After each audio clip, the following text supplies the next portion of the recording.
Monday morning comes around, jump on the meeting at 9 a.m. He's there, but also the head of marketing is there and the head of HR is there. It feels like a firing squad. I've heard it referred to, that analogy used a bunch of times for people, right? It was just rough. And not to say that they did anything wrong. I mean, they went by the book. They said all the right things. They did it. That was how it ended on a Monday morning at 9 a.m., first of the month.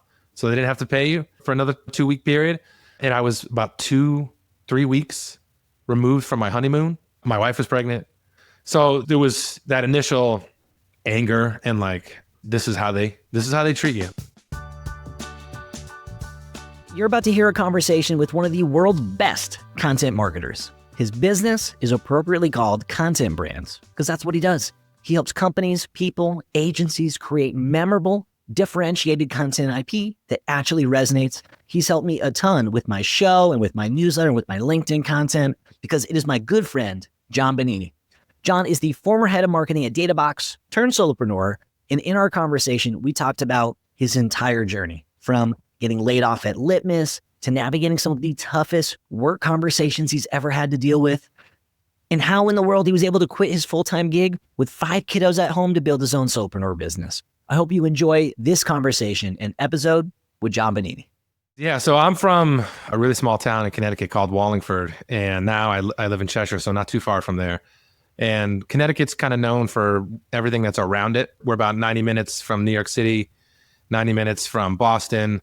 So we're really well known for this, and we have the best pizza in the world, and I'll fight anybody on that. So feel free to ping me afterward if you think otherwise, but New Haven's the best pizza in the world. So yeah, I grew up in Connecticut.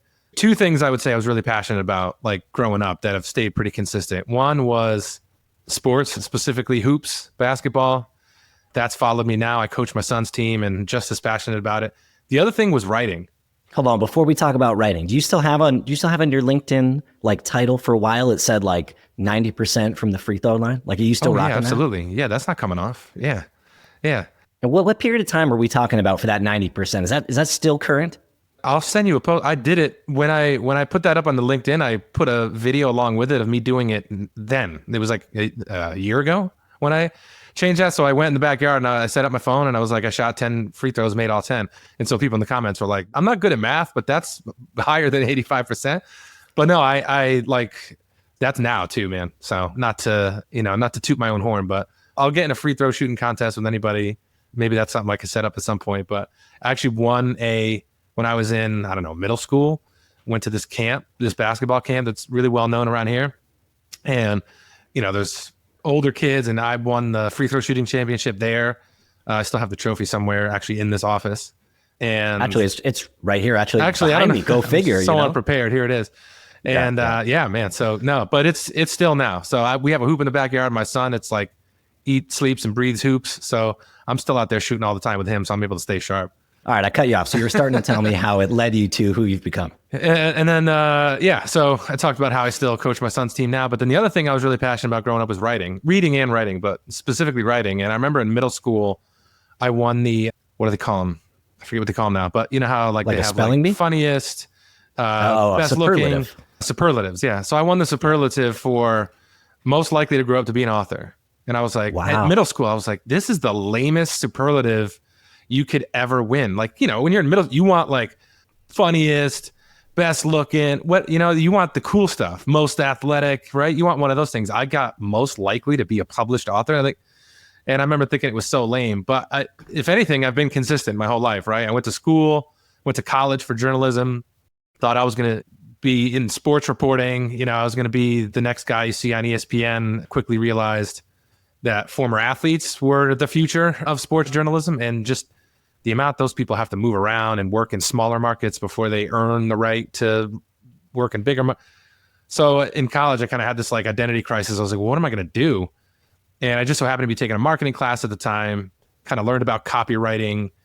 This was before like inbound was really blowing. So that wasn't really a thing in content marketing, but I was like, maybe I can apply my writing skills somehow in the business world. And then that led me to working for an agency. Content marketing was blowing up. It was like right place, right time kind of thing.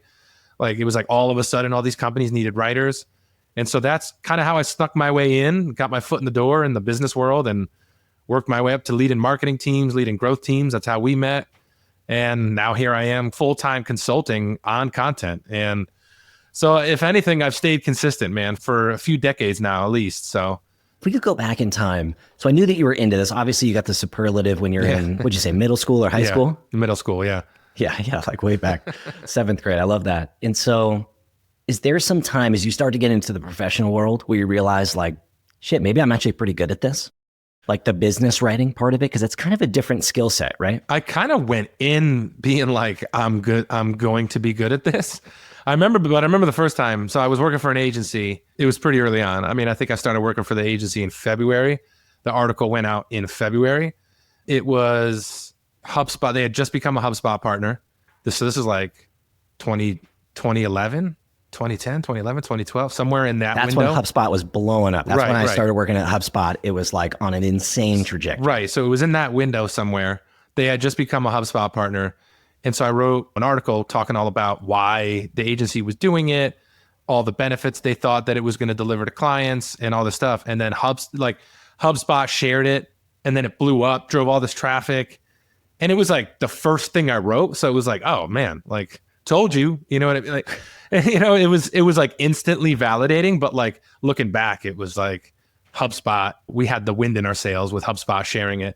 But I had people reach out, and like Pamela Vaughn, who was on the marketing team at the time, I think Caputa reached out, name dropping all these people, Kevin Linehan, like all these people who were like really focused on the partner program at that time, reached out. I'm like, that was a great article. Like you guys should do more of that.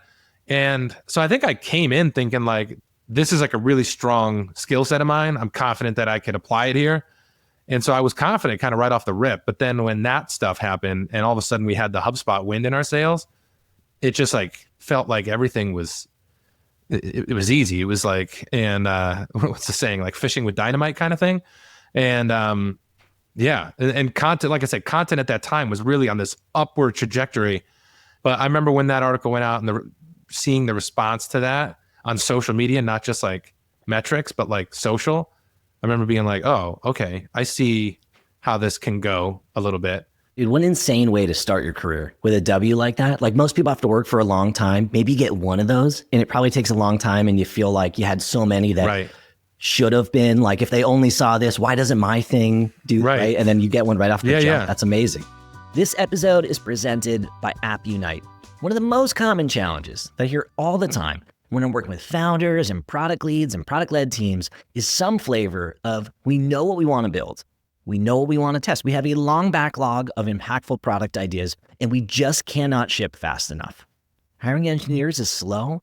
Keeping your teams in-house is expensive, but most of the agency options are not great. Most don't really care about your business. They're just pushing to get through the sprint. And that's exactly why top startups are partnering with AppUnite. This is not your typical dev shop. This is an embeddable product team. These folks work really inside of your team. They align with your goals. They care deeply about what the work unlocks for your business. So whether you are building in SaaS, fintech, health tech, these folks ship real scalable products that'll help you grow faster. So if you are sick of being stuck, waiting on engineering, or just tired of working with other agencies that just don't really get product in your business, check out appunite.com/grow. That's appunite.com/grow. If you lead a growth or product team, I promise you're going to want to hear this. Fullstory, which has been one of the core tools consistently in my tech stack over the last 10 years, just built a couple new products. They've got Story AI and Workforce I'm excited to tell you about, and they are quietly becoming a powerhouse for anybody who's building digital experiences. I'll explain what that means and why it matters. So Fullstory helps you capture what users do, the behavior that people take on your website or inside of your product, things like where they click, where they copy, where they might rage click, where they zoom in, where they zoom out, all that good stuff. And they help turn that into insights that you and your team can use to make decisions and scope out projects and experiments. And this is kind of the core product that my team used on a weekly basis over the last 10 years. So now they have a new product called Story AI, which is AI. It doesn't just spit out reports. It actually analyzes all of your behavior, and then it flags friction, services patterns, and it gives you recommendations before you even know there's an opportunity or there's a problem, which sounds amazing. And they've got another new product called Workforce, where you can finally see some of the tools your internal teams are actually using and where their workflows are getting stuck and flagged so you can cut out some of the wasted spend and help them move faster. Fullstory is now behavioral data that helps you build better experiences, both for your users and your customers and your internal employees. You can go to fullstory.com/value, check out the whole new portfolio. That is fullstory.com/value to see their portfolio. Let me tell you about one other one too. So probably a couple months later, this is like the height too of like Lady Gaga like had hit the scene. And listeners are like, and even Andrew's probably like, where the hell is this going? But I promise. No, I can't wait. I'm picturing, didn't she have like purple hair for a while? This is like kind of in that. She might have been like super blonde at that time. I think maybe when she always first hit the wigs, scene. Though. Yeah. So this was like the height of when she hit the scene, right?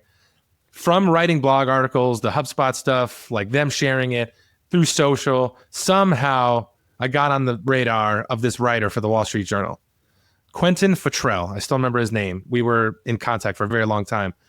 And so he reached out to me and he was like, hey, I'm writing this article on the power of social media for like celebrities. I've seen you write about it. He's probably seen people share it in his feed. Can I get your thoughts? I was like, yeah, sure. And everybody at the agency was like, oh my God, we're going to get a link in Wall Street Journal and like maybe a tweet, which at the time, like links and tweets, like that's gold, right? You're like, I don't know about you guys, but I might be about yeah. And so this guy asks all these questions, and he asked me specifically about Lady Gaga. He was like, it just had come out in the news around the time that Lady Gaga hit 20 million Twitter followers, and he was like, do you think there's value in that? Like, what do you see the value in that? And I kind of just was off the cuff. I was like, well, like 20 million Twitter followers, like she's about to go on tour. She's got this massive album that just came out. You figure if like a small percentage of those buy tickets to her show over the course of her whole tour, like world tour, say the course of 12 months, 5% of those buy a record or a ticket to go see her. I didn't think that was a stretch. I was like, she can make, I said some figure. I don't even remember what the figure was, like X million, right? Just right there. If the tickets are this much and the album's this much and 5%, right? She can make X million off her Twitter following. And he's like, yeah, interesting. That's an interesting way to think about it. And so I learned a valuable lesson that day in the power of news aggregators. This is the Wall Street Journal. This isn't some industry B2B blog, right? So he publishes the article, sends it to me. I was like, all right, cool. Got a link, all this stuff. Awesome. A few days later, my dad calls me. My dad owns a business in the town I grew up in. We share the same name. And he's like, hey, I have Google alerts set up for my name. Just, if somebody leaves a review online or whatever. And I'm getting like blown up. And this isn't me. I think this is something you did. And I was like, what are you getting? He starts sending me these articles from NME.com, Rolling Stone, CBS, for all these places saying Lady Gaga makes, I forget what the figure was, like $20 million a year from her Twitter following. Like it was factual, like it was news. And guess who's quoted in all these articles as saying that that's what happens? Me. John Bonini from, the name of the agency, blah, blah, blah, says this. And so, dude, it was everywhere. I don't know if like the morning show on the radio, like Elvis and Duran, like people know, right? They're huge, right? Everybody knows who that is.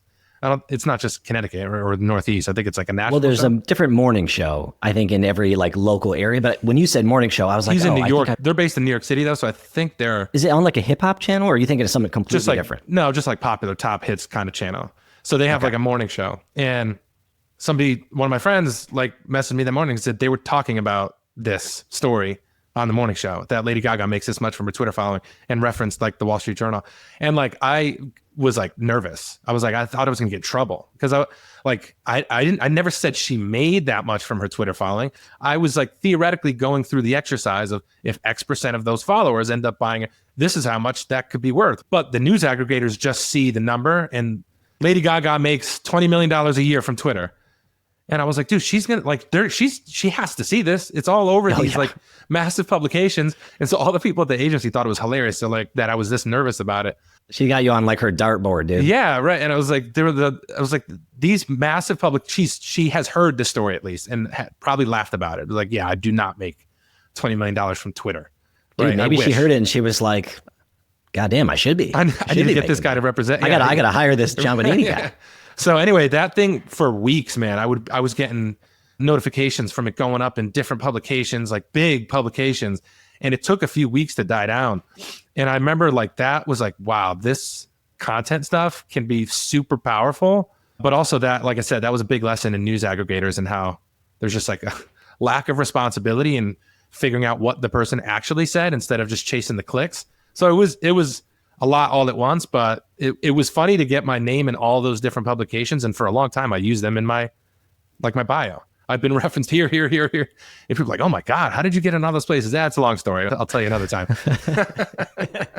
Dude, I love that. Why are you more famous, dude? I don't know, man. I think I backed away from the limelight after that. I was like, dude, this is too much. I don't want to get, I honestly really thought I was going to get a cease and desist or a call from somebody or like for defamation. I was nervous, man. So, I would have been too. Yeah. Nowadays you probably would. right. Yeah, maybe. All right, dude. So I know it hasn't been easy along the way. You know that I want to dig into this. That's the whole point of the show, is to dig into some of the speed bumps along the way. Obviously, we're starting out contextualizing your journey, sharing a few wins, and a badass story, dude.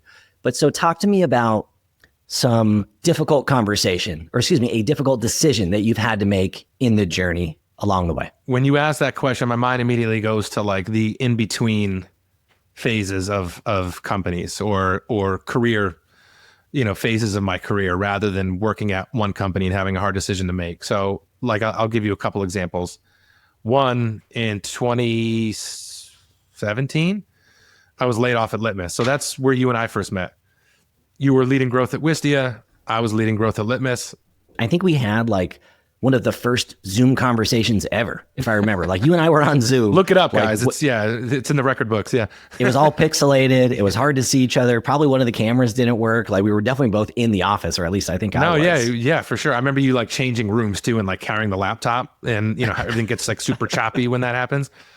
Yeah. And so I feel like we had very similar career paths too at those two companies. Litmus and Wistia were like really tight. The founders were tight. And so we had like, I remember we had like, and the marketing teams were tight too. I think Justine was leading Litmus' marketing team, and Ezra was leading Wistia's marketing team at that time. And I think they were like personal friends. We like did joint happy hours once in a while. You and I didn't meet in person, I don't think, in that we era, might have. There was one at Naco Taco. I remember that. There was like were you there? I was there. Yeah. Dude, I was there. We probably hung that night. I was brand new at Wistia, or relatively. So was I. I think I was like first 3 months. I didn't like really have any Wistia friends yet. I only knew like one person who had worked at HubSpot.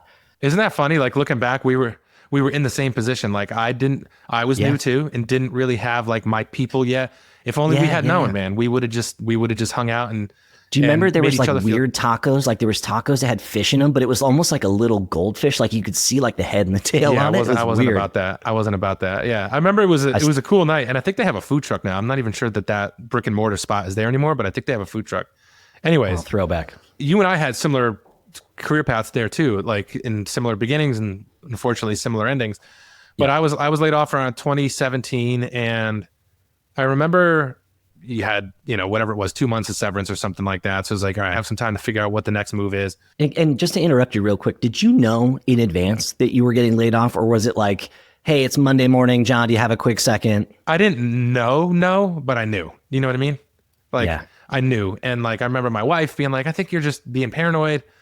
And I was like, nah, I don't know. But like your Spidey said, how far in advance like were you thinking about that? At that time, this was 2017.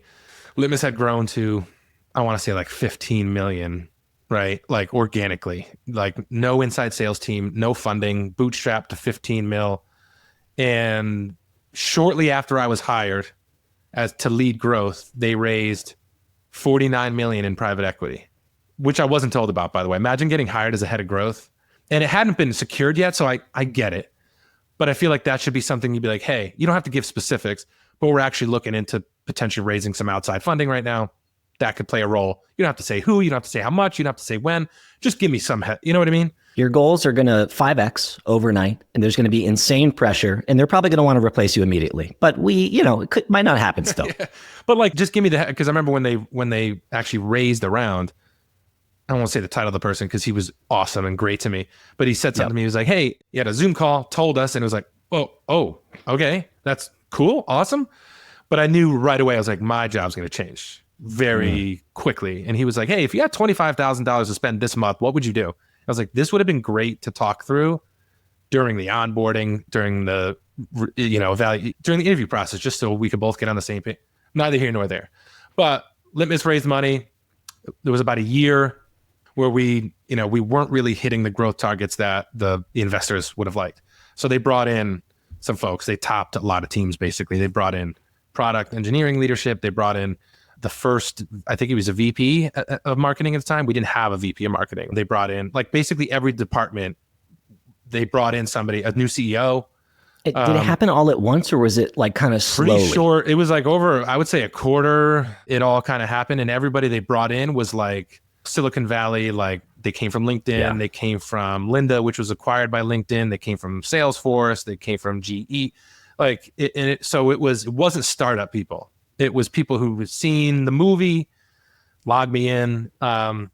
And for folks listening, this is the PE playbook. I didn't know this. I don't think I've learned this until the last 5 years, but this is the playbook. They buy companies, they gut the executive team, they bring in their own people, and then they try to flip it like it's an asset for them. Yeah. And so at that time, once that started happening, it was like, okay, like I viewed it as I have some really amazing people to learn from now.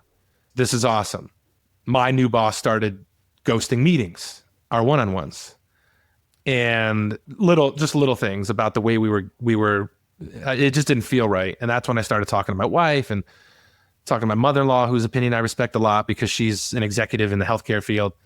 And they were both kind of like, yeah, I see what you're saying, but I think you're just like reading into a lot of stuff. And so I kind of had a feeling for a while, and I got into a couple spirited discussions with my new boss about things and just kind of saw maybe where it was headed. And then there was one day, and there might be a lot of people listening who can relate to this. It was a Friday. I was at a local coffee shop with my buddy, about 4:00, wrapping up on emails, a couple things for the week. Notification comes in for a meeting Monday morning with that boss I was talking about. And I'm like, is it like the 9 a.m. meeting? It was 9. Yeah. It was like 9 a.m. Dude. It was early. And I was like, and it might've been like 5:30. So he thought I was offline. So I pinged him on Slack and I was like, hey, just, want to get any context for that meeting on Monday, if I can come prepared. And like, deep down, I knew what it was. And he answered back. He was like, yeah, I just want to catch up. But you just wanted to de-risk it in case it wasn't. Is that kind of fair? Yes. Is that maybe what was going through your head? Like, just in case it's not what I think it is, let me ping him. And if it's like some stupid thing, he'll just let me know. Oh, I had a question about this thing and blah, blah, blah. And I'm like, okay. Yeah. Like, I am in That's what you're hoping. Yeah. But instead he was like, I just wanted to catch up and blah, blah, blah. And I was like, I didn't really love that. Monday morning comes around, jump on the meeting at 9 a.m. He's there, but also the head of marketing is there and the head of HR is there. And so it feels like a firing squad. And I've heard it referred to, that analogy used a bunch of times for people. You're just kind of ambushed. I think there's something, in person wouldn't have been better, but there's something about the Zoom popping up and seeing the 3 windows and 3 people staring right into the camera when you were expecting the one person, especially when you thought it was going this way. It was just rough. You know what I mean? And not to say that they did anything wrong. I mean, they went by the book. They said all the right things. They did it but it just was, that was how it ended on a Monday morning at 9 a.m. in July 1st, first of the month. So they didn't have to pay you, right? For another 2-week period. And I was about 2-3 weeks removed from my honeymoon. So like, there was all these things that I was kind of like, my wife was pregnant. So there was that initial anger and like, this is how they treat you. Like my wife's pregnant, just had my honeymoon. See ya. And so I remember feeling really like down on the industry at that time, but I got right back on the horse like that next week, like Tuesday, like Monday, obviously I needed some time to blow off some steam, but Tuesday morning I was reaching out to my network. I was posting stuff, reaching out to all my friends. I probably had about 5 calls that week, that first week. Which is a pretty quick turnaround, because I feel like I talked to a lot of folks, and even my own self, when I got laid off, it took me a little bit to like, I don't want to say catch my breath, but sort of like get my confidence back a little bit. Because I don't know about you, I took it a little personally, where I was like, how could you not? Like me? How could they let me? How could they do? They must not be thinking, because they must have overlooked all these wins and all this stuff. And did you have any of that? And how could you not take it personally? Yeah, absolutely. I took it personally. It took me a little bit to like regroup and to be able to show up at in another interview as me and not as the guy with his tail between his legs, so to speak. Yeah. I mean, I had a bunch of people from the company reaching out to me, sending me texts. Dude, I can't believe it. And it wasn't just me, right? Like you were saying, the PE playbook. Right. It wasn't just me. It was a bunch of people, right? And so you immediately connect with those people. Yeah. So you can commiserate and somebody that understands what you're going through. So yeah, I absolutely took it personally. I didn't speak to several people there for probably a year, and rightly or wrongly, I was pissed. I was hurt. I was offended, took it personally. But the way I responded to that is if I kind of took the week, let's say, I think I would have felt worse. Because that gives it the power. Yeah. Whereas getting up the next day, getting on, talking to people, having calls, it was almost like a middle finger to everybody, being like, other people see the value in the work that I do, and I'm going to get a job before your first severance check even hits. It was like some like Mamba mentality stuff, right? Like dude, I love this. That was kind of like my attitude. And whereas if I not sat around, but like, I'm going to take a break from my laptop for the week. Yeah. I think I would have just felt worse and kind of devolved. And my thinking would have just been like, maybe you're not good. Maybe they were right. Maybe you don't know what you're doing. And for me, it was almost like a distraction to just get right back in, talk to some people, talk to friends. So many people were awesome during that whole experience. Hey, I hope you're enjoying this episode of the show. If you are, please don't forget to hit that subscribe button on whatever platform you're listening on. The data show something like 40% of the people who listen to the show are actually subscribed. It is the best way for you to support the show, and it helps the algorithm find other listeners who are just like you. If you're feeling generous, a quick rating or review makes a huge difference as well. Thank you so much for listening and for your support. Now let's get back to this episode. There's this quote that I think about all the time. I think it's Johnny Depp. And someone says like, why are you still working? Like, what motivates you to keep going? You've like accomplished all these things. For context, I'm not like a massive Johnny Depp fan. I just saw this quote and it really spoke to me. And he says like, when I was younger, there were so many people that said I wasn't good, that I wasn't talented, that doubted me, that laughed at my goals and my ambitions. And he's like, I work really hard so that one day those people will brag to their friends that they ever got the chance to meet me. And like, dude, it gives me chills even saying it. And like, that's kind of what you're saying here, right? Where it's like, I think you learn a lot about yourself when you get laid off. And for me, I learned how resilient I was, how much my attitude works for me in a good way, right? That like chip on your shoulder, not me. Like it works, that competitive edge that I feel like I always had. Like my wife always makes fun of me because we'll go on date nights and there's a local brewery around here. We'll bring like Farkle and she's like, I'm not playing with you because if you lose, it ruins your night. And but it worked for me in this situation, right? And just to let everyone know, my wife and I do play and I've gotten a lot better. Not at the game, at not losing horribly. But like, I think it all kind of worked for me. And I learned a lot about myself through that process. And I remember thinking, if this ever happens again, like my wife was pregnant. We just got back from a wedding. I just put a down payment on a car because my wife was pregnant. I needed something bigger. That weekend, like literally Saturday, Monday, I got laid off. Saturday, I put the down payment down. I literally called the guy back on Monday and be like, hey, on the form, like on the, when you fill out the stuff for the loan, I put that I had a job and how much I was making. Am I going to get in trouble now? Technically, that's not true. And he's like, no, as long as you put it down before it happened, you're good. He's just trying to sell. I was like, as long as the down payment's coming in, we'll take your interest if you can't make the loan. No problem. Right, exactly. But in my mind, I was like, I'll be fine. Like, when does the first, like I bought the car in July. He's like, the first bill won't come the way it all works out until like September. I'm like, I'll have a job by then. Again, that's that attitude, that confidence, that competitiveness. And so if I can make all that stuff work, my wife is pregnant. We just got back from a honeymoon. I just put down on a car. If I can make all that work and come through it fine, like I'll deal with this again, no problem. So you asked, your initial question was around like, what was the hardest decision to make? Yeah. After that first initial period of reaching out to folks, having a bunch of interviews, I had like 3 options. One was a company really sexy at the time, raised a ton of money, people leading the company that I really respected. Another one was a startup. And then another one was Databox, also a startup. At the time, Databox was doing about 30-ish K MRR. So 300 plus K ARR. That's annual revenue. And so again, my wife's pregnant. I just bought a car. We already had one kid. So I was like, man, 30K, like, is this risky? Yeah. Am I just going to set myself up for another situation where I'm going to be back in this position in a few months? Yeah. I've never worked for a company that early. But at the same time, when I was at Litmus, the people who were there in the early days who saw 0 to 1, 0 to 5, 0 to 10, those people have like an inherent wisdom that you can't get from a book. You can't get it from a coach. You have to just experience it. And so I was like, this is my chance. And the CEO, he's still the CEO, was Pete Caputa.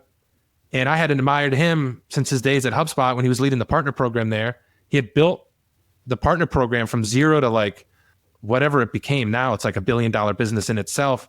Dude, I was on that team. I was on the first version of that team when I was in-house. I think he won the Founders Award at HubSpot, which is like basically Employee of the Year, won an insane amount of shares. Yeah. So obviously I was like, if I'm going to follow anybody into that kind of situation, I believe in Pete. Like that above everything else, it was like I believed in Pete's ability. Like A, if he's there, he sees the potential. B, if he's there, he's gonna turn this into something. So if I'm going to join a company that early and try to get that wisdom from how to get something to 0 to 1, 0 to 10, this is my chance to do it in a situation that is as comfortable as you can be going into that. So that was a really hard decision to pass up opportunities to go work for a company that raised 150 million and it would look cool. You know what I mean? Because, you're at that company. But I was like, you know what'll look cool if I go here and we can grow this thing to 1 million and then 5 and 10. And I was there from the early days. I got to build the marketing team from the ground up, make the first hires, make all those key decisions, work directly with the CEO. I wanted to experience all that. And so I feel like fast forwarding to now, that experience is paramount in what I'm able to do now and work with companies that are early, work with companies that are a little later, because I've been able to see all the not all, they didn't go public or anything like that or get acquired. But, I got to see a lot of different phases and a lot of the growth and growing pains that happen and what you have to do to get through those. And so that was a hard decision to make at the time, just because of everything else that was going on in my life. If I was 22 and had no dependence, I probably wouldn't have thought twice. But at that time, it was a tough decision. Stakes, right? You had some stakes. You had a family. You're coming off of, a situation where you just got laid off. You didn't want to have 2 misses in a row. Like there are some high stakes for you here. Exactly. And so then I ended up being there 6 years and getting to see the movie, getting to that. When we first hit 1 million, I remember being like, man, this just to be from 30K MRR to, where 80 plus K MRR and what it took to get you see all the different things that had to happen. And then 5, or not even 1 to 2, you're doubling, right? And then getting to 5, and then 10. Like that was 6+ years of experience and growing pains and arguments, and you feeling like maybe I'm not the right person to keep leading it past this point, but you just have to keep learning and keep leveling yourself up. And I wouldn't trade that experience for anything. And it was amazing. And I would say, to follow up what I was saying before, hard decisions for me have always been the in-betweens. After 6+ years, I had been creating a lot of content for myself. I had a Patreon, I had a newsletter, I had people reaching out. When did you start doing that, by the way? Because you and I, just to contextualize some of this stuff for the listeners, you and I started chatting. Well, we connected when you were at Litmus and I was at Wisty, but then we reconnected, like 3, probably maybe 4 years ago at this point? Dude, I think it was like 2020. Like 5 years ago. You've been rocking for a while, right? So I was just getting ready, or I was just starting to run my own business, and you had already been doing something on the side. When did that start? 2020, right? During COVID. So you could chalk it up to stuff like everything being shut down and just trying to find something to do. But it was August of 2020 is when the Patreon launched. Okay. And I thought, maybe it'll get a couple dozen people and, it'd be awesome. It'd be a way to pay off a couple bills in addition to, having a full-time job. Yep. At its height, it was over 600 members. And so I was like, I was making more from that than I was my full-time job. And so you're doing it on the side. Yeah. Making good money. So then I had people reaching out through the group being like, hey, these things that you're talking about, I could use help on that. And I would always be like, no, I don't do any consulting, but I could connect you with people who I trust and know of. And so I would make connections and things like that. And then eventually, I think Databox got to a point in its life cycle where they needed something different. And so Pete and I had a really good conversation 2 years ago now, roughly. And he was like, you ever thought about like going and doing this full time? And I was like, yeah, of course. But no, I have at this time 4 kids. My wife's pregnant again. So my wife's pregnant every single time I'm trying to figure out what the next career move is. She was pregnant with our 5th and final child. And I was like, I just don't feel like it's the right time. But, he was amazing during the whole experience. And he was like, I'll be your first client. Databox will be your first client. We could work on a exit plan on when it could happen. We worked Were it you up. scared to tell him yes? Oh yeah, I was like, I need some time to think this through. And he was like, yeah, I think he was like, if you could tell me by our one-on-one next week. And I was like, oh man. So I got off the call being like, yeah, I'm not going to actually go solo, but maybe I'll like toy with the idea while I'm interviewing other places and kind of go get a real job. And I was talking obviously to you through that whole experience, who you had been bugging me for like months about like, dude, when are you going to go solo? If I could do this, you can. And so that decision was really hard for me to make. I wouldn't say I'm like risk averse, but on the spectrum of risk averse, I'm probably more towards risk averse than I am to, especially again, when you have your fifth kid coming and things like that. And so I was like, this isn't something I do, is just, oh yeah, with 5 kids, I'll just go figure it out myself. My wife's a stay-at-home mom, because with 5 kids, putting them all in daycare you'd need 3 jobs. And so I just felt like this is all going to be on me. And man, no, there's no way. Like, can't do that. And I just like ended up simplifying the decision. I think talking to you helped a lot too, because we were just like, what are you making at your job? Just do that. Just make that. Have that be your goal. You don't have to make like $500,000 and all these things that all these other solos are out here like bragging about. Just make what you were making at your last job. And we kind of broke it down, and it was like, you already had the Patreon thing, which was already rocking. Had some sponsors for my newsletter. You had some sponsors for your newsletter. You were like, I could always bring back my podcast if I could just get X number of clients and charge them X amount of money, which I was basically doing. And I didn't have the size audience or the Patreon or the newsletter or any of that kind of stuff. I was like, look, if I can fucking figure it out, I'm a dummy. You're going to be way ahead of me. You've already got 3 years of building your Patreon and your brand and all this kind of stuff. And so I think you always knew logically that you could do it. But like, obviously it's a huge jump, right? There's a lot that goes into it emotionally with your family. The stakes are high. What was that first week like? That first week. So my default to this kind of stuff is content. So, I think I put together a newsletter. I put together a LinkedIn post to kind of talk about what I was doing, the decision I was making. Pete was great. He like reshared everything, and people close to me like you and others did the same thing. And so I think it was similar looking back to that first week after getting laid off at Litmus, which is I had people reach out about like working together. There was like 1 or 2 that had reached out, filled out a form. And so like you get that quick win and it just like makes everything feel like, oh, maybe I can do this.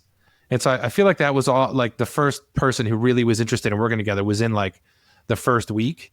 And yeah, so I think that's what I remember most about that first week, is getting that first win and being like, oh, okay, maybe I can do this. And that's kind of where it ended up at that time. And if there's someone listening to this, because I feel like you and I in our travels, we meet people all the time who kind of glamorize what we're doing, but I could never do that. I'd be too scared, or I've got a couple of kids, I could never do it. And what would be your advice to someone who's listening, who's telling themselves that story in their head? I would say that like you just don't know what you're capable of until you put yourself in the position to do that thing. And I think we tell ourselves a lot of things about ourselves, what we can and can't do, what our strengths are, what our weaknesses are. And I think that you just don't know what you're capable of until you put yourself in the position to do it. And when you put yourself in the position where you have to do it, like I just kept telling myself, pretend like there's no parachute here. There's no just go interview for another job. You have to figure this out. It's an interesting thought exercise, but just telling yourself that you have to make it work, figure it out. And, I had a decent starting point with the Patreon, newsletter sponsors and things like that. But yeah, just for the first time going through it, I think like anything else, I had a client say this to me recently and I thought it was really interesting. It's like resiliency is a skill that you can learn and build up. And I remember telling you like that first year, the first few months, like I would have these moments where I would gain consciousness, it felt like, and be like, oh, what am I doing? I don't have a job right now. It's just me. What if all this goes away tomorrow? And like you kind of panic for like a minute and then you just like talk your stuff through it and be like, all right, it like just continue doing what you're doing. Everything's fine. But you have one bad month and you're like, you and I are texting like, oh, it's over, dude. It's over. But randomly like laying in bed, oh my God, like you just all of a sudden gain the consciousness. And so I don't have that anymore. And I think it's like, you literally just build up a resiliency, and it's a skill just like anything else, that by exposing yourself to doing hard things, you learn to be more resilient, and you learn that you can do it and that you will do it. And now I don't have those like, of course you have days where you're like, oh man, like I got to figure this out. How am I going to do this? And I'm not saying you never have moments, but I don't have those like middle of the day, random nighttime hanging with your kids being like, oh my God, oh crap, this is all going to fall apart. So yeah, I would just say like, yeah, keeping it simple like that in terms of like advice, like you just don't know what you're capable of until you put yourself in a position where you have to do it. And I think you just figure it out, you know? Yeah. Sounds lame, but it just, I don't know. I think it No, it doesn't sound lame, man. that way. I think the people who I've gotten to chat with who like have made it as a solo, they all have that. It's like I'm going to get rich or die trying. It's like, I'm going to make it work. Yeah. Or I'm going to, if this road doesn't work, then I'm taking this road. And if that road doesn't work, I'm going to do this. And if I got to take some work that's like 5 steps below me, senior, I'm going to fucking do it. I'm going to figure it out. There's no way I'm going to knock on the door until I find my way through. And eventually you do. But I think if you don't have that perspective and you're like, well, I'll give the door a knock and see what's on the other, you're not going to make it. And if nothing happens immediately, then maybe it's not going to work. Yeah. It's because it's just not, that hasn't been my experience anyways. Mine either. No. Yeah. All right. So switching gears for a sec, take me back to your in-house journey. Talk to us about a time when, obviously we've talked about some wins today, but I'd be curious to double click on a time where you felt like you questioned if you were made to do this and kind of what triggered it and how you worked through it. A little bit of some self-doubt along the way. I kind of told you that like there's almost too many to list, right? But one that comes to mind, and I would say like my first day at Litmus, Justine Jordan, who I have a tremendous amount of respect for to this day. She was leading marketing at the time, brilliant marketer, just a great person, very strong in her conviction, like just has a high level of conviction in everything she does. And you cannot get her to do anything that she doesn't have, which is an admirable quality. And I think is great to have in a leader.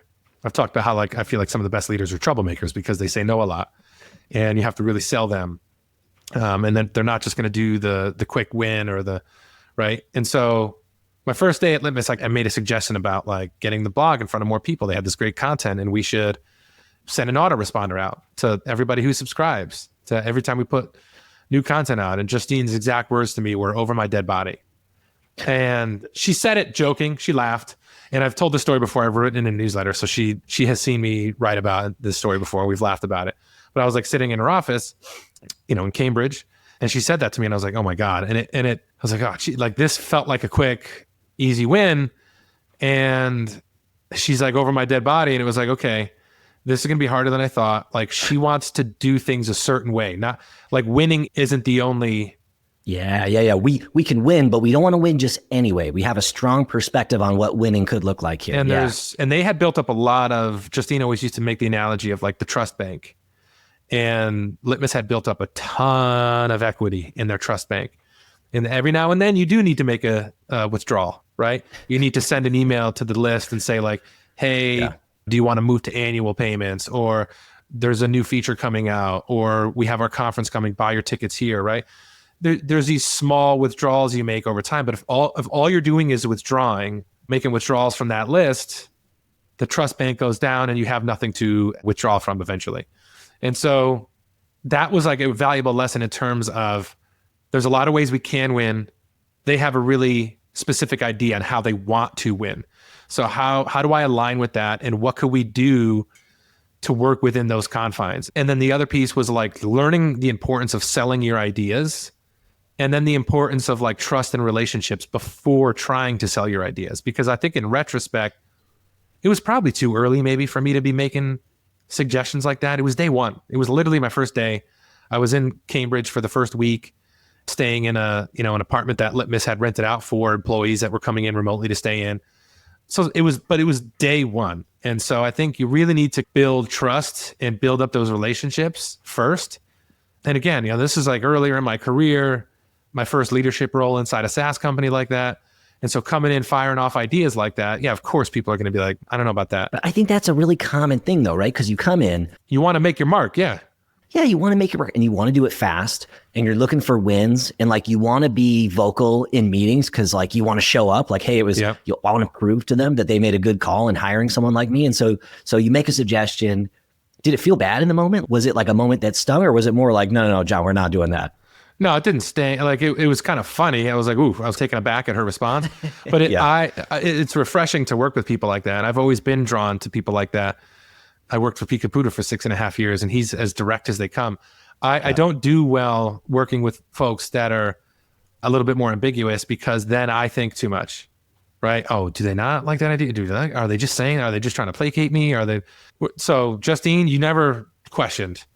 Pete, you never questioned. They tell you what they're thinking. And so when she said that, it was a bit of like, oh, wow. But she laughed. And then we talked through, like, what are we trying to do here? And what are other ways that we can come about solving that problem? And so I think working with somebody like that is incredibly important, because it forces you to sharpen your skill sets and sharpen all your tools. Because it's like, you're not just going to come at every problem and be like, let's send an email out to all 20,000 people on our list. No, let's not do that over my dead body, right? Like, what are we trying to do? And like, how can we come about this in a way that's respectful to the audience and like adds value and builds up trust, not withdraws? And so I think, working with her specifically, but at Litmus, because a lot of people felt that way, I think was just like incredibly helpful in terms of building my own skills and leveling up as a leader. What's the thing that you have to listen for? Like, if there's someone listening to this who's just starting a new job, or maybe just switched jobs within the same company, what's the thing that you wished you listened for that you didn't know about at the time that someone who's in that position today might be able to do differently? Honestly, I would have just came in and been in like a reporter and just like went in and asked a million questions. And I wasn't really doing that. I knew what the company did. I knew what the product did. I knew why customers bought it. But just like getting to know why the leaders and other folks are doing things a certain way, I think shows a lot of respect to the people who work there. And not just your bosses or your sort of contemporaries, but the individual contributors. Like, what does their day-to-day look like? There's a lot of like self-awareness that a new leader lacks when they come to a company. And I think people are willing to roll with that if they see that you're making an effort and you're trying to learn, like, how does the blog writer, like, how do they approach their job every day? What's a pain in the ass for them? Like, what are the problems they're having every day? What challenges did they have with the last boss? And I think I came in being like, oh, they hired me to lead growth. Yeah, let me just do my thing. I'm an expert, so I'm gonna kind of show these people like all the stuff that I know and how I'll be able to help them. And I think that was the wrong play. I think the play is to come in and almost be like, yeah, I know stuff from all these other places, but I don't have the context that you have. So I want to learn everything about your job and what you like about it and what's holding you up and what you wish was different. And like what you've learned from working here for 1 or 2 years. Forget what I know. I want to learn everything about you, and then I'll be able to be more helpful to everybody. And that wasn't how I was approaching it. I was just like, well, let me validate all these people's decisions and trust in me to bring me in here. And so that would probably be how I would approach it differently now.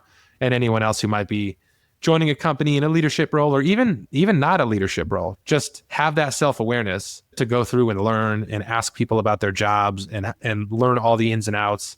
And if I had done that, it probably would have definitely avoided that conversation.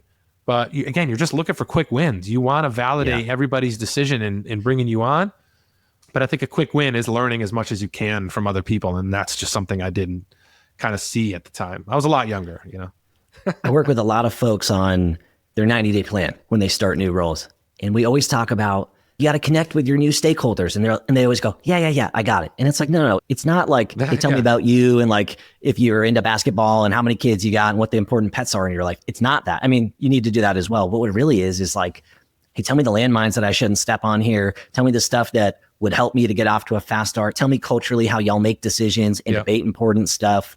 And it's an important part of the process. And if you skip it, it's just little speed bumps along the way, and right? I think a critical part of that too is a lot of people tend to skip the folks who work under them. They just do it with the other leaders. But if you don't have the support and the trust of the people that you're managing or the people, like everything breaks, right? If they're just like, this guy's just coming in and thinks he knows everything and wants to change everything we're doing. He hasn't even put in any interest to learn why we're doing it the ways that we're doing. And like our frustrations, he hasn't tried to learn what our frustrations are. Like, come to find out, they're frustrated with what the person that you are now inheriting this direct report, the other person they were reporting to is still here. They were frustrated that she was doing XYZ. And it's like, I think that is the important part is making sure that it's bottoms up. Like, get to know the people that are doing the actual work that you might be managing, not just your fellow leaders or the people above you. I think that's the critical part, because I think those, like I said, without the trust of those folks, you're sunk pretty quickly, you know? Hey, if you're enjoying the stories on this show and feeling like you're ready to tackle some of your own hurdles, I'm here to help. If you didn't know already, I offer one-to-one coaching specifically for people who work on or around growth teams who want to have a bigger influence and impact in their roles. Maybe you're navigating some tough moments, whether it's managing your team or handling feedback. Maybe you just want to step into a bigger leadership role. Or maybe you're at a unicorn company today and you want to make sure that the company doesn't outgrow your skill set. Either way, I can help. If you're interested in learning a little bit more, head to deliveringvalue.co/coaching to learn a little bit more and set up a call with me to see if we jive. All right, enough from me. Back to the episode. Is this your only major mistake at work? Or have you had something else that's of similar intensity or more? No, I can't say, right? If you do any job long enough, you're going to make mistakes. So certainly not my only one, but one that comes to mind whenever somebody brings this kind of question up, and one that I think had a lasting impact about my own approach to work is, again, from Litmus, when I was leading growth. So I got to be involved in board meetings, and like I was mentioning before, once Litmus raised $49 million in private equity, our investors let them use their offices. They were in downtown in Boston, One Financial International Place, I think it's called. And so they let us use their offices sometimes. They were up on like the 30-something floor, and we were having a leadership offsite. I guess it's not really an offsite because it's in the same city, but we were leaving the office. And so we're having this leadership offsite there, and the COO came to me and was me and the other leaders. He was like, don't worry about putting together any decks or anything like that. Like, we want it to be just a discussion, casual. Like, we all want to have a discussion around the table instead of like presenting. So don't worry about it. Okay, cool. We get to the offsite. Turns out I'm the only person who didn't put a slide deck together. Literally the only person, including the COO who told us not to make slides. And so I'm sitting there, and I wasn't the first one to go. So I was seeing other people. I was like, oh God. Oh no. So it's like, you're sitting there like, oh my God, I'm the only one. And this is to the investors, right? This isn't just to No, they weren't. So we were using their offices, but they weren't there. It was just, okay. They were letting us use the boardrooms and all that stuff. So it was just our leadership team. It would have been way worse. Yeah. If the investors were there. But I had good things to share. I just didn't put together a slide deck. So it's my turn. I go up there, and now I look unprepared. It's not about what you say. It's just the appearance of everyone else. The optics are important. Totally. Yeah. Everyone else had put together slides. I didn't. And so I went up, I did my thing. I kind of shared all the information I had, and I've spoken at conferences. So I'm very good at having the information in here and sharing. So I did a good job in terms of sharing the information, but like you said, the optics of it. Like, I was the only one. Did you acknowledge it? Did you say something like, well, if I had known, everyone wasn't going to, like, you try to make a joke? No, I didn't. I was still I wasn't comfortable enough, I think, to make jokes about it. In fact, no one ever brought it up. Nobody said to me, hey, you should have made slides. You looked unprepared. No one said a word. It was more just how I felt. And so to this day, I over prepare for everything. If somebody tells me no slides, I'm making 3 slide decks. If someone tells me not to, I don't know, don't worry about, it's not going to be on video. You don't need to, I'll make sure the background looks good. I get new mic, whatever. And so that kind of just taught me the importance of, like, even if somebody tells you don't make slides or whatever it is, I'm going to be one of the ones that's going to over prepare. Let someone else be the one who takes that comment at face value and doesn't make slides, or doesn't do anything with their background, or doesn't get the right. Someone else can go do that. It's not going to be me next time. And so I've sort of taken that approach even now, like with client work, right? Like, I go probably further than I should with a lot of stuff in terms of like doing some things for them and showing them how to do, because I'm just going to over deliver, over prepare. I still think about that day in that boardroom, the beautiful day in Boston. The whole room was windows. So like, I just remember Yeah, I know that. I know that building. That's a baller building. Yeah, right in the financial district, on the edge of the financial district. Yeah, I can imagine how that feels. You probably wore your nice pants that day. Yeah. I was dressed nice. I looked the part, but I just felt very exposed and very vulnerable. And it was something that I had complete control over. Yeah. But I, again, took the comment from the COO at face value, didn't put together a slide deck, hadn't heard that anyone else was, and learned pretty quickly that everyone else did. So, and I can't remember, there might've been one other person that didn't, but as far as I can remember, it felt like just me. And I just never wanted to feel that way again. And it's not even like it was a mistake, but I think you just never know how those things will be interpreted in terms of people trusting in your ability to put the effort in, prepare, and things like that. So I just told myself that I was never going to have myself be in a position where I would feel unprepared. Maybe the information I share won't be agreed upon. Maybe it will be the wrong interpretation, but I'm not going to be underprepared. And I think if you go in feeling nervous, I saw this quote from Derek Jeter, who I'm a Yankee fan. So sorry to everybody listening who's from Boston like Andrew or from Mass. But he said that if you feel nervous, he always said the game felt like it slowed down for him. In big moments, he felt like everything was slow. And a lot of people, it feels like it speeds up. So even if you've never played sports, in important moments, it feels like things speed up, right? It feels like there's a lot expected of you. And he always said the reason he felt like things slowed down for him is because he was always prepared and he over-prepared. He prepared for every situation, for every type of pitch, for every type of run scoring situation. And so those two things are kind of aligned to me, which is like, if I feel nervous going into a meeting, maybe I'm not as prepared as I think. And that day I did feel nervous for a lot of reasons. You're still new to the company. You want to make a good impression. You're speaking in front of everybody. But, I didn't put together a slide deck, which just the act of putting together slides forces you to think through everything, maybe clarify some things, organize them in a certain way. And so I think I did feel a little bit unprepared. And so needless to say, I try not to be in that situation. The most nervous I've ever been, first time I got to present to the board, is at Wistia. It wasn't a big board by any means, but high stakes for me as like kind of a new member of the leadership team leading growth. I'm going to share some of the things we're doing in growth. So nervous. In the meeting, wore my nice pants that day, nice shirt too, if I remember. And because the way you look impacts sometimes the way that you feel, and the way that you feel impacts the way you present yourself. So like I've learned for myself, that's like an internal trigger. So anyways, I'm wearing my nice clothes. I go in the meeting. I'm so nervous. One of the investors is there. Go to shake his hand. Hey, so nice to meet you. I'm Andrew. I work on growth here. It's a guy sitting next to me. His name's Aaron. I won't say his last name. He's an incredible guy. I've never seen him nervous, kind of like a fun loving, always cool in every situation kind of a guy.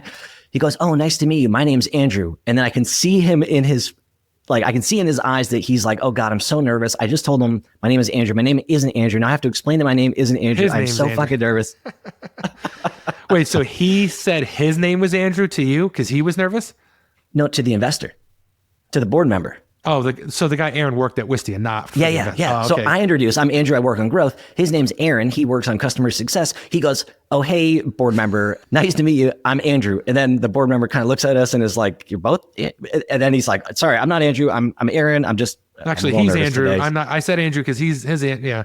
It was like he was so nervous about what he was going to rehearse that he liked maybe the way that mine sounded and said the same thing. And after that, it's like I clicked in and it was like, okay, I'm cool. Because I didn't do that. Probably not. I didn't do that. So you never want to. Anyways, poor Aaron. I felt for him that day. Yeah. All right, dude. So one of the things I wanted to double click on, one of the themes in our conversation today is like communication, communicating clearly, and like shooting people straight and getting clarity. I would imagine that you are someone who's probably cool under intense conversations. I'm curious, one, if that's true, and two, if that is true, if there's ever been a conversation that you think about where you didn't feel that way, that felt tough in the moment, that was difficult. And if you're comfortable sharing it, would love to hear a little bit more. I mean, I like to think that I am, and that I handle tough conversations well and am comfortable having them for the most part. There is one sort of, I would say, tough conversation that sticks out, one that I thought about for a long time, but not for the reason that I don't think I handled it well. I think actually for the exact opposite reason. I think I, under the circumstances, handled it really well. But it was, I won't get into specifics about who or the company, but it was with a co-founder that took a lot of, I think, their frustration out on me. and frustration that we weren't growing fast enough, why certain things weren't being promoted, or what. Really it just comes down to weren't growing the way that he wanted to. And so, which is fine. That kind of discussion I think is fine. I think we've all had that a bunch of times. I think where it changed for me was he said some things that were pretty personal in nature towards me. And so then the whole conversation to me changed. It stopped being about the work and about why we weren't growing, and it started to be about me and almost like an attack on you personally. And so that's a couple things. I'm a very prideful person, and I'm not going to take a lot of crap, to put it bluntly, right? Because when it comes down to it, this is all just work, right? This isn't like you aren't your work. That's not the complete summation of who you are. And so I can't make a judgment on you as a person based on your work. I don't think that's, and maybe some people feel differently. I think effort and things like that are different, but the work output and whether things happen the way you think, I don't think you can make a judgment call on somebody as a person.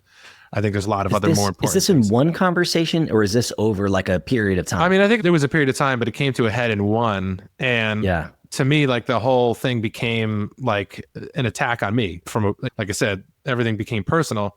And so the whole conversation, I think for me, became like almost a practice in poise, because while I just said I'm not somebody who's going to take crap, even if it's in a situation where speaking up is probably going to hurt me in some way, whether that's like a job opportunity or whatever. When it gets to that point, I'm like, okay, this isn't a productive conversation and I don't want to participate in it.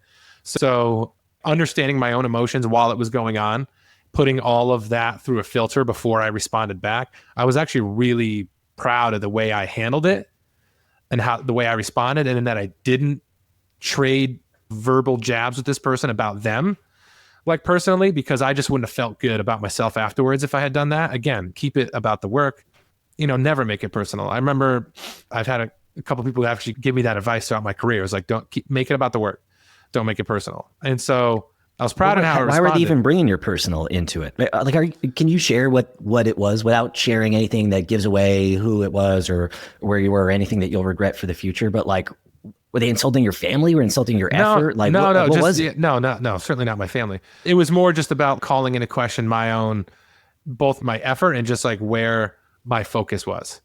And sometimes the things that you're doing, the strategies that you're working on, sometimes they work. Sometimes they work, but not as well as you thought. Sometimes they don't work at all. Yep. Effort can be a factor, but in this case, it wasn't. And especially for somebody that you don't usually have FaceTime with, to call into question like your effort or your focus was like super offensive to me, right? How do you bite your tongue in that moment? You talked about poise a little bit, but like I would imagine if it was me and someone's calling to in question some of the things that you just mentioned, in the back of my head, I'm thinking, fuck this. Yeah. Right. Well, I mean, I did. I was. Yeah, I certainly was. That's why I was saying I put everything kind of through a filter. That was probably the nicest thing probably I was saying in my mind. But honestly, to me, it was about control. And I think because he had made it very emotional and personal, he didn't feel to me like he was in control. And I wanted to maintain my control over myself, control over my emotions, and in some ways, control over the conversation. Because I think the person that's flying off the handle is typically not in control of the conversation. They're reacting and responding. And so I spoke in a fairly measured tone. I also knew he wasn't my boss, but I knew how my boss felt. And so that's what mattered most to me was he already knows the score. He knows. So I didn't feel like I had to defend myself from like my boss hearing something, because he already knew the situation. He already had kind of known that conversations like this had happened with others, including me. And so part of it was that. Part of it was like, I know where I stand. But the other part, honestly, was like, if I really had to categorize it, would be just I wanted to maintain control, because I as much as I have very strong feelings about how people should be treated and myself, and I'm not going to sit there and be disrespected, I'm also not going to lose control. So there were several times in the conversation I remember saying things like, you don't have I'm paraphrasing myself here because this was so long ago, but you can't speak like that on me. Don't talk to me like that. Don't raise your voice. So I was measured tone telling him not to say the things he was saying and in the way he was saying them.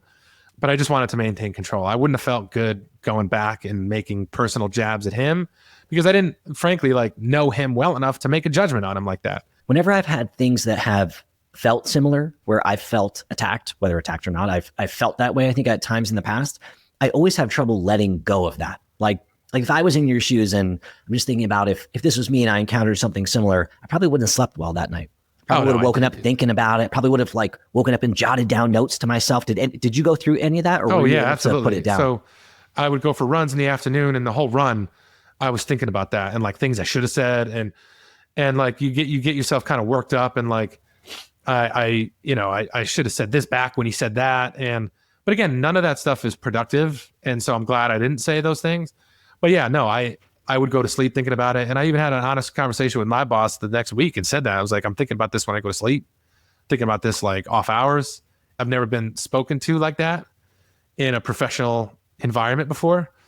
And I think that was the part that was eating at me. And that the fact that I couldn't fully express myself back in a way that probably I would have been able to sleep better at night, right? Like, if somebody disrespects you and you just tell them to fuck off or whatever, and it's easier to distance yourself because you're like, I said what I had to say. They know how but because I didn't, and I'm in a professional environment and I didn't want to lose control like that, I almost felt like I got taken advantage of and I just had to take it. You know what I mean? Yeah. I just had to sit there and take it. And so that was the part I think that was hard for me. And that the reason that would keep me up is because you're just thinking of all the things that you should have said. But again, it's just, you do the best you can in a situation like that when somebody is reacting in a super emotional way like that. Once the conversation stops being productive, then it's like, this doesn't need to keep going. And certainly I could have said a lot of other things, but why? And I think the restraint that I was able to show was eventually what I ended up focusing on. I was like, yeah, I didn't get to defend myself really maybe in the way that I wanted to, and that's what kind of has me questioning things I should have said. But I was able to show restraint, and that in itself is an admirable quality. And you don't really know how you're going to react until you're in a situation like that. I think I was able to toe the line pretty well in terms of commanding respect, but also not being disrespectful back. And so that's what I ended up focusing on. But yeah, I would say for several weeks, maybe longer, just the frequency would be less as time went on. But I would think about that conversation and just get mad about it all over again. Things I should have said, or couldn't believe the things they said. They don't even know, he has no idea. He doesn't know that we did this or this happened and so, yeah, that internal sort of wrestling went on for weeks at least. Yeah. And what was always hard for me is when, again, the details different, but when something happened at the C level or the leadership level, filtering it so that my team didn't know, right? Because that's sometimes the hard part. You have this situation, it doesn't feel good. You're upset about it, you've got your emotions about it, and you know the lens that's maybe on the work that your team is doing, but then you still have to go to your team meetings and lead those and be like, all right, guys, we got to get pumped up. We're working towards this thing. You're doing a great job over here. We need to be a little bit more focused and locked in over here. And you kind of need to pretend like that other thing didn't happen. And that was always really hard for me because it sometimes felt a little isolating, where it's like this thing just happened. I can't tell anybody. Can't really show it to anybody but maybe a small circle, my boss or my partner or whatever. And that was always hard. Did you feel any of that? Or that's me projecting a little bit? No, because you kind of feel like you can't really even talk to your boss about it because maybe that'll seem like you're weak and maybe you won't get a promotion, or maybe you're not the right person for the next level up. And then you can't tell your team because that's unproductive and you might lose people that way in terms of they're not, oh man, this is what the co-founder thinks about the work that we're doing. Right. Man. And so then you lose their motivation. And so you do, I was in a fortunate position where I felt like I could talk to my boss. So I had an outlet in that regard. What's rough is you get off that call and maybe you jump into either a one-on-one with somebody on your team or a team meeting, and you have to force this smile while you're going through all that internal turmoil about everything that just happened. But again, I always approach those situations where that would happen, and that would feel crappy to be going through that and having to jump on a call and fake that. And we're like, this is growth right now. This is you were just in a really tough situation. Now you have to come back and context switch very quickly, not let your emotions command your behavior. And I'd always be like, this is a growth opportunity. That's how I always viewed situations that felt uncomfortable or worse. And so that's kind of how I looked at it. Cause not just that day, but for weeks, you're on calls with your team and you're like, they don't even know that the co-founders calling into question everything that we're doing. But you have to, you kind of have to, kind of put it behind you as best you can. But I think until you go through it, it's hard to prepare for. And so I think you just have to trust your own instincts and kind of going through it. Not even just work, it's just like human instincts, like how you would normally handle a tough situation or a conversation. You do the best you can in it to maintain composure. You move on. You try not to let others influence others' thoughts or behaviors with what you're thinking, like all things that you would also do in your personal life or try to do, right? And so I just think the stakes are just a little different when it's at work, because it's like, I don't want to lose my job. And so maybe there's a little extra motivating factor there, but yeah, the context switching was definitely a challenging part of it for sure. What are your goals at this stage in your career? Right? So you're on your own, you're running your own business. Yeah. You've got media, you've got consulting, you've got all kinds of stuff going on. How do you define success for this next chapter? A big part of what I think about in this chapter is personal growth. Obviously, there's the professional growth and growing my consultancy and all the things that you want to do by either having a high paying job or running your own business. But for me, a big motivating factor in going solo was the personal growth that is going to occur, not just in the work space, but learning how taxes work at a deeper level, learning setting up your business, registering it, like how to register it, LLC, S Corp, what are the differences, the tax ramifications of things, invoicing, selling, like all of these things. Like I tell people all the time that the personal growth that running your own business affords is probably the biggest motivating factor in me wanting to do this. And I think if I really dig deep at why that is for me, it's because my dad is a business owner. He actually just sold his business, after 40 years. He opened the business the year I was born.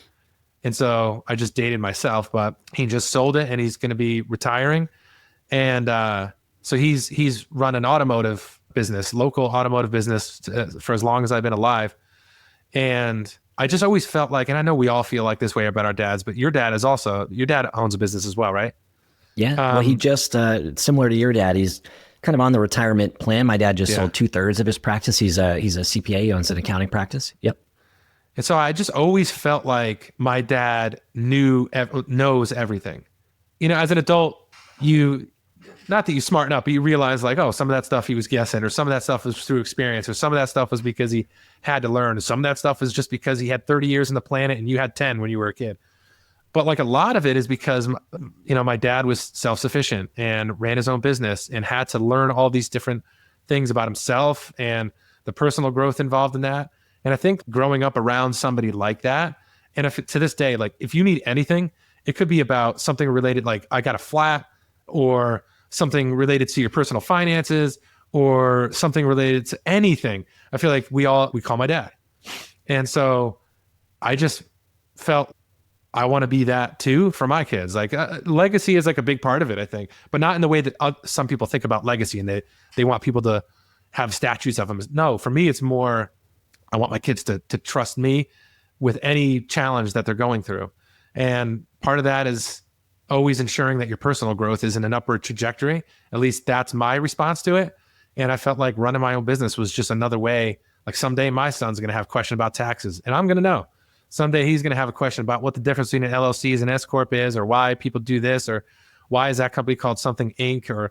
And I'm going to know. And you only learn these things by exposing yourselves to them. And I think, when I really dig at the core at it, it's probably because of my dad and the feeling of him knowing everything. And this is part of the path that I'm on. And personal growth is probably the biggest motive, even before financial growth, I would say. It's like the personal growth that, like when I look at myself a year ago, certainly 2 years ago when I first went on this journey, like I'm like, man, I feel like I handle things a lot differently now. Resiliency, like that client told me, is certainly a skill that you could work on and build up. And what's 5 years going to look like from now? What's 10 years? Yeah, oh, dude, I gonna love look that. like, That's what you gets know? me fired up. So that's like where I see why I'm doing it and where it's going. Like, I just want to continue to grow as a person and continue to learn. And I feel like with each new client I work with, I learn stuff because you're working with people and you're learning different working behaviors and what works for some people, what motivates some people. And man, is there any other position you could be in to work with all different kinds of companies, all different kinds of people, and then also all the learning that has to happen on your end to make things work. So yeah, I see it growing financially, and I see this becoming something that I feel like I have even more control over in years to come. But the personal growth will continue to be like a big motivating factor for me. When I think about legacy for my own self and my own family, it's like when I think about what I've learned and what I've gained in this entrepreneurial journey, it's like the confidence to figure it out. It's like I just feel like I get questions all day, every day that I don't know the answer to. But at some point, you start to get confident that like, I don't know this, but I'll figure it out. I figured out 40 other things I didn't know to get me to this point. I can probably figure this out too. And that's the thing that I want to teach to my kids. I got a 4.5-year-old and a 10-month-old.